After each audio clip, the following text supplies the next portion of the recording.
Hello, everybody. We welcome you to this edition of News You Can Use. I'm your host, Thera Martin Milling, and so glad to have you join us on our program. You know, you can check out News You Can Use on LaSalle TV, Comcast Channel 56, and on Verizon Fios Channel 36. So we hope you'll check us out every day. Today on our program, I am so proud to be able to present to some and to introduce to others a gentleman who is now a congressman for the United States. And we're so proud of him. He's from Philadelphia. In fact, he's from this area, and better yet, he is a graduate, a proud graduate of LaSalle University. We'll be back to tell the story of Congressman Dwight Evans in just a moment.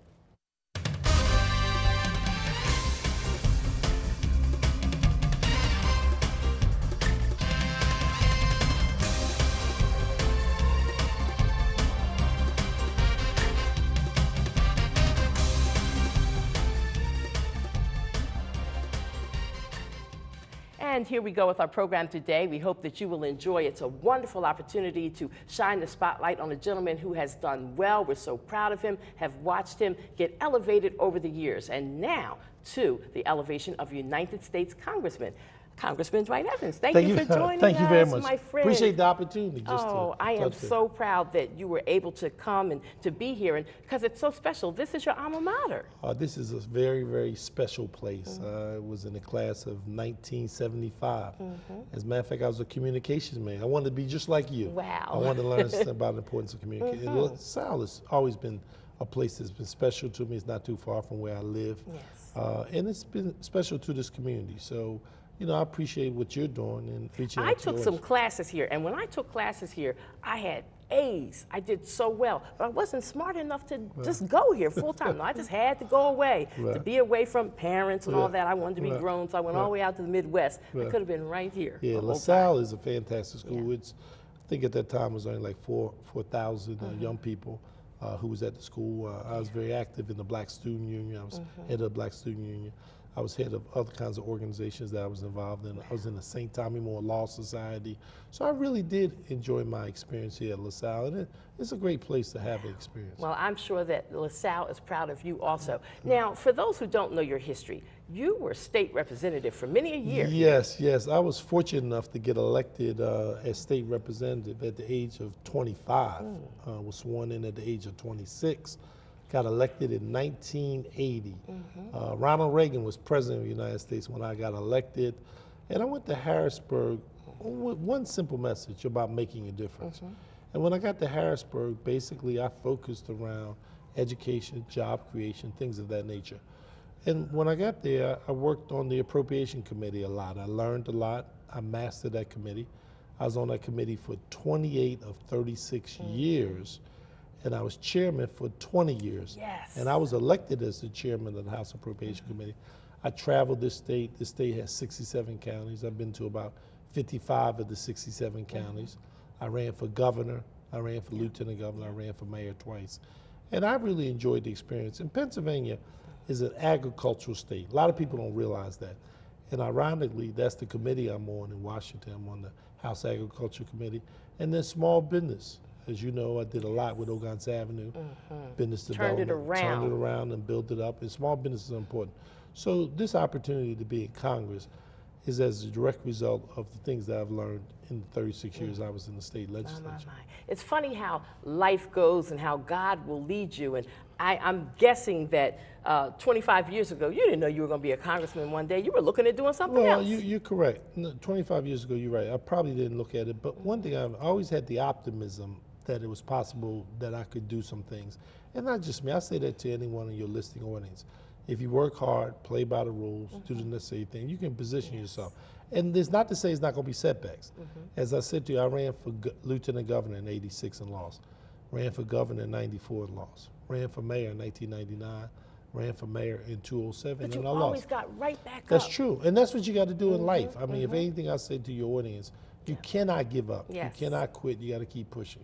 Right there. I know that's right. I know that's right. Wow. So now that you are here in Congress, you actually went in November. Some people don't know that. I was they think you got sworn in a special January. election on November the 14th. I was sworn in, and then I was sworn in on January the 3rd. And as I said to you, the two committees I'm on is the House Small Business Committee and the Agriculture Committee. As a matter of fact, I'm the ranking member on the Economic Growth taxation, and access for capital. That's a mouthful, but that's what I'm doing. And basically with the Agriculture Committee, we're going to be dealing with the capital, with the Farm Bill, which is a major, affects a lot of people. And one of the things, that I worked on is about supermarkets in communities. I've worked a great deal about making sure supermarkets was in urban areas. Yes, you did. Come on. Now you got to tell a little bit. As chairman of the Appropriations Committee, you brought the dollars back here, not just for Pennsylvania, but to Philadelphia. You made for sure that neighborhoods that maybe hadn't had a supermarket in a long time, they got supermarkets. Not just any old kind of supermarkets, but the best of the best. Well, so you were all over the city. I thought it was important that people have access to quality food. One of the challenges we have, particularly in our cities, is diabetes, obesity, those kind of issues. And by having supermarkets, it gives people choices, farmers markets, quality corner stores, those things is what I've worked on. Because my theory is if you change the environment, you change the behavior. If you change the environment, you change the behavior. And I've tried to bring people together, Democrats, Republicans, black, white, whoever they may be, to make a difference. And I've used my career sort of like what I call, I'm the chief convener and bringing people together. And that's what I've tried to do to make a difference. Right there. I know that you're very popular and a lot of people like you, but there's always a few detractors everywhere. And so from time to time, I would hear people say, a couple people, oh, well, Dwight Evans only made Ogontz Avenue look good. He only worried about just that little pocket. He didn't do anything else. I'm like, I would get them, I'll put them on the fire to that and start pointing out the other supermarkets, the one on North Broad Street. North Broad Street, Fox, where Fox Pavilion is. Jeff Brown. You're talking about 52nd Lindbergh and Boulevard, Boulevard. 52nd and Jefferson. And none of those was in my legislative district. Right. I just felt like it was important for the quality that people had, and that's the way I operate. So, I've heard those kinds of things, that people got a right to have their opinion, but I've worked hard to bring people together. And in my 36 years, in the legislature, I tried to find ways which was common ground. In this day and age where everything seems to be so divided and people seem to be so pulled apart, I refuse to accept the fact that you can't do anything and you can't make things happen.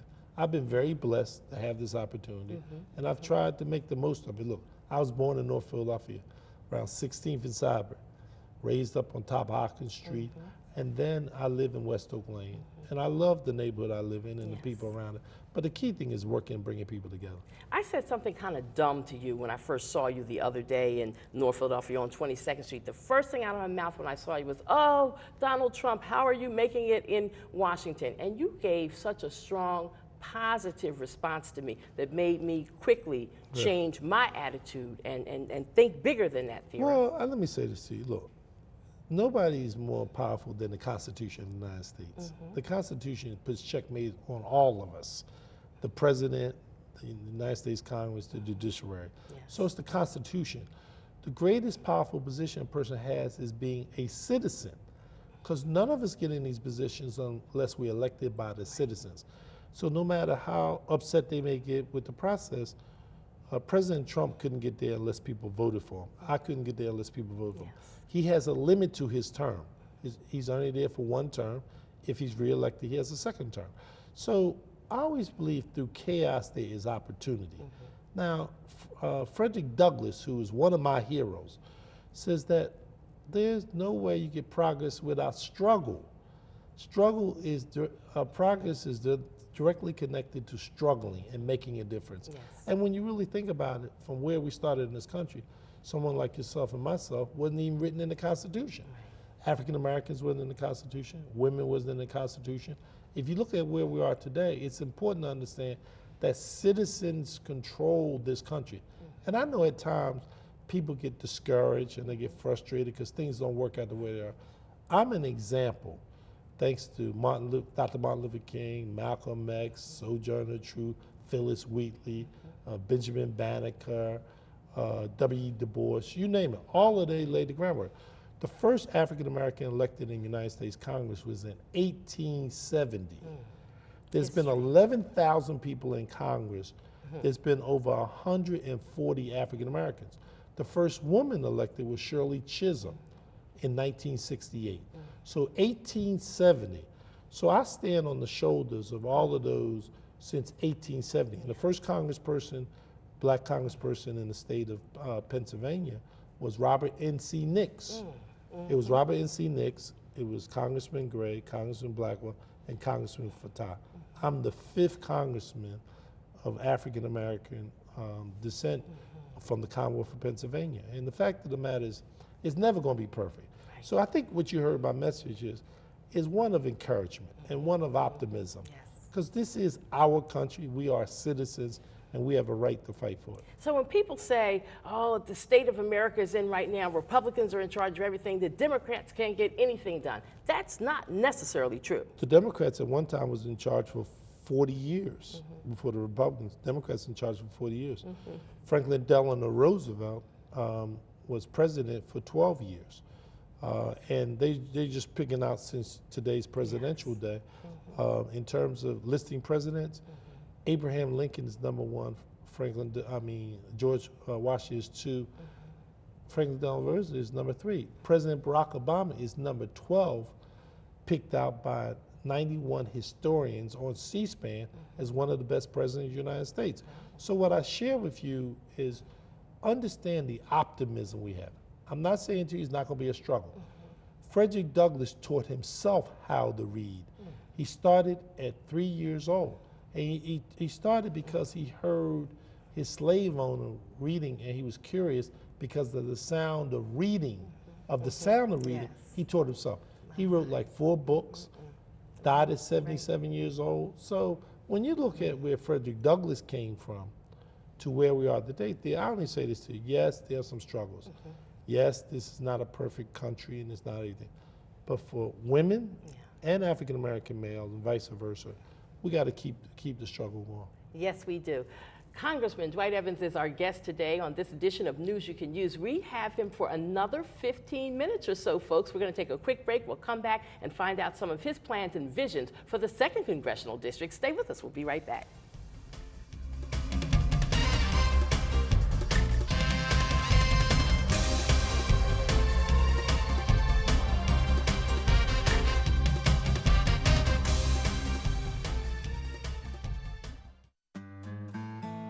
This is Kevin, and Kevin could use some kindness. Here's Ian. He could be that man.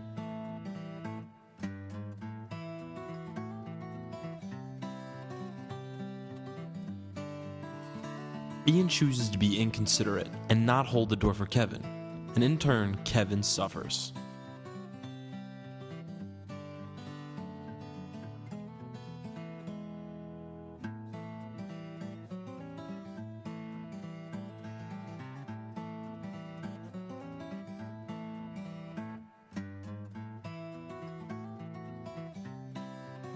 Kindness may be a choice, but doing so is always the right one. So if Ian can make the right choice, you can too.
And we're back as we go forward with this edition of News You Can Use. I'm your host, Thera Martin Milling, and if you just turned your television on, well, good. You'll get to hear the second portion of an interview that we are doing with Congressman Dwight Evans. He is a graduate of LaSalle University, so this is perfect that you would be on LaSalle TV. All right, so tell us about, for those who say, I want to be like him one day, young folks who are listening, some of these students at LaSalle or the other places that might be watching this program, how do you get in politics anyway? Like, did you have mentors? The answer is yes, I had mentors, I mean family and non-family members, but basically I used to do a lot of reading, still do, and reading was something extremely essential just to learn about things. I kind of learned, as I said to you, I was the chairman of the Black Student Union here at LaSalle University. I was very active at LaSalle. There's things that I did. I was a block captain in the neighborhood. I worked with young people, those kind of things. So I kind of built from the block up. I didn't start, like some people start in the political process. I started outside the political process. I worked at the Urban League for 4 years. I was a job developer and then worked my way up to be director of an employment program at the Urban League. I really enjoyed that. So it was a combination of the Urban League, the activism at LaSalle that kind of came together. And I wanted to be where policy was being made to affect outcomes. And the key at the time, I was around the issue about jobs. How do you help people get jobs? Where do you get jobs from? And I was really looking at the transportation system to try to find ways, how do you make things happen? So, and this was, you were still like in your 20s when you got like, all this deep thinking going on. I was like 19, 20 years old at that time. And I always been giving a lot of thought to what was going on. I knew there was some problems. Look, my father was in the military. My mom was a waitress. She worked at the Marriott. My father was a mover. And the fact of the matter is, when I looked at what they did, I have an older brother, I have a sister, and then 2 other brothers. So basically, what I said is what I observed in my mom and my pop was one thing about it, they always worked. Yes. I could not recall when they were not working. So they worked, my uncles worked, my grandmother worked. She was a seamstress. She died in 1982, or 1992, I should say, and she worked every day. So between her, my grandfather, mom, pop, all of those people laid the foundation to what I see today and where I am. So that foundation, which is what is the driving force when you ask about mentoring and people who help me. Now, when did this David Richardson gentleman, the come into my life? Late State Rep David Richardson, come in? I was in 11th grade, and Dave went to Germantown High School. He was a couple years older than I was. And I remember Dave got me out of an incident that had occurred. And I remember he wore a dashiki with a Malcolm X medal around him. And he ran for state rep in 1972. I ran in 1980. He won the first time. He won the presidential election. He was like 24 years old when he got elected. And he really opened up a real tone that he set, along with Senator Hardy Williams, who ran in 1969. So Hardy Williams and Dave Richardson were 2 people who basically I saw. And then Dave was very much connected with Cecil Moore. He was one of Cecil's young Turks that was very much out there. So Dave, Hardy, they set a tone, and I've taken a combination of what I saw in Dave Richardson, Hardy Williams, Cecil Moore, and all of them have had some influence on me to where I am today in 2017. And I see you taking young people. There was 2 young ladies that were fundraisers for you. I don't know if they're still on your team or not, if they've moved on to other. You taught them so well, they probably got big corporate jobs now. One works for the governor. Both of them work for the governor now. And I'm proud of both of them. They started out, matter of fact, their mother, the mother of the young lady, Nadia is her name, the mother of the young lady is the one who started with me as a teenager. She worked with me. Her grandmother was my treasurer. So those people work with me, and I'm proud of them now. They're in their 30s. One is married with a child, and they're fantastic. And you always have to be in a position of passing something down. And I see you doing that. And I wanted to bring that point up because there are some elected officials maybe who don't do that. But you, while you've been in a long time and you've had blessings, but now you've been elevated to this congressional level, and somebody had to come take your old seat in the State House. Well, it's the first woman ever in the history of this district named Isabel Fitzgerald. She's she worked for me for 14 years. She's now the state representative for the 203rd legislature. I'm very proud of her. She's also the ward leader of that ward. So she's ward leader, she's state rep, but she has a young man with her by the name of Carlton Williams, who is like 42 now. I remember when he was 17, 18, started out with me. Wow. So I always have been of the view to put these people in position, lay the foundation. That's the same thing happened with me with my father, my mom, my grandfather, my grandmother. All those people laid the foundation to where I am today. Because no one gets anywhere by themselves. Right, You have to do it. And it's going to take work. It's not going to happen overnight. The 2nd congressional district is like huge to me. Goes from Broad and Cheltenham to Tasker and Reed. Then goes out to the main line. Goes up to Villanova University, St. Joe, Penn, LaSalle. All of them are in the 2nd congressional district. It's 700,000 people. For example, there's only 350,000 people in Pittsburgh. There's only 450,000 people in Atlanta. So it's 700,000 people that is in the congressional district. I think it's a great district. It's Philadelphia and Montgomery County.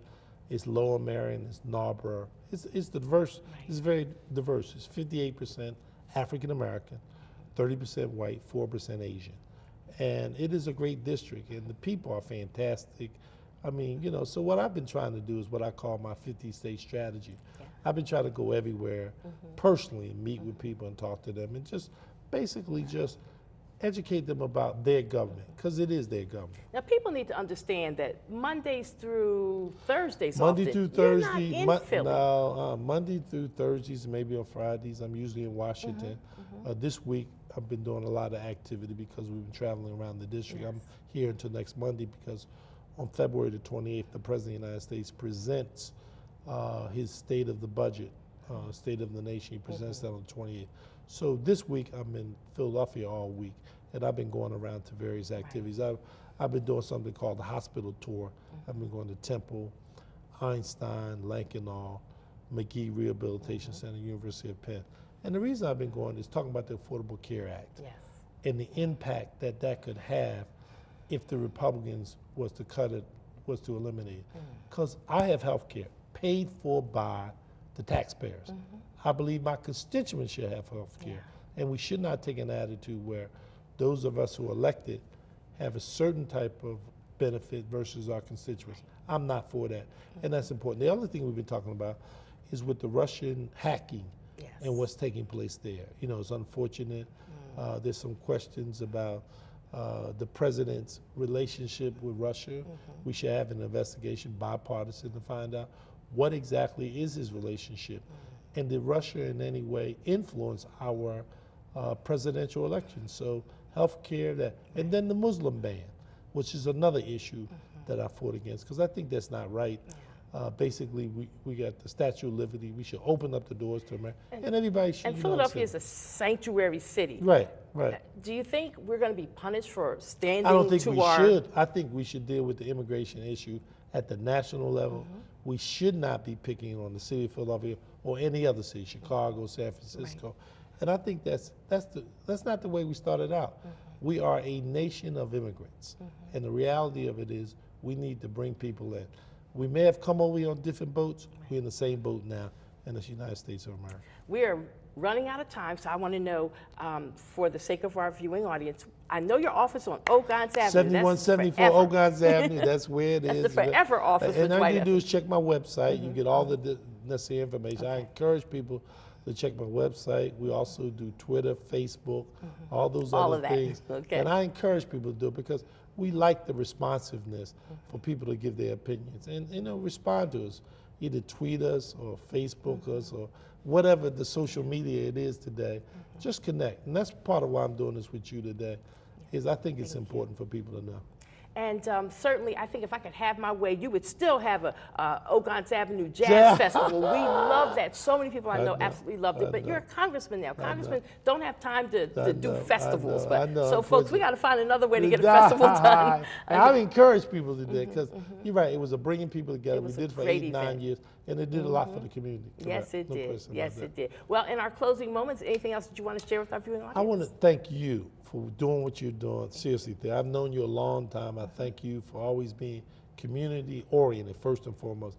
And I think here at LaSalle, and news that you can use, and I really appreciate this opportunity. All right, and I appreciate you coming. It was a blessing to get you on a Monday. Wow. Thank you very much. Okay, so you be good, be Thank you, safe, appreciate that. and we are always here for you. If you need us, just call. Appreciate that. All righty, and folks, again, we want to let you know that we do have some job opportunities for teenagers for the summer of 2017 through the Allegheny West Foundation and the Work Ready program. You got to be between the ages of 14 to 18, and we will get you in place in a job opportunity somewhere in the city of Philadelphia. Some of the employers who are taking on our young people are right in North Philly. Some are in Center City, Philadelphia. So we're looking forward to putting our young people to work. We got 280 slots for the summer of 2017, and we're encouraging young people with your parents, get your working papers now. Get them now so you have that in place. When you come to the Allegheny West Foundation, we want you to bring your report card too. That doesn't mean you won't get a job if you have a D or a low grade. We just want to see where you are because we want to help you if you're having any challenges with school. Our young people in the summer work program also get some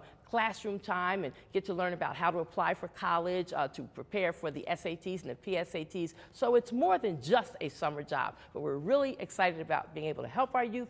And you can call 215-223-3714 at the Allegheny West Foundation to find out how you can apply, or you can come directly to 2236 West Hunting Park Avenue, that's the Tasty Cake Thrift Store, and apply for a job in person. But get those working papers first, all right?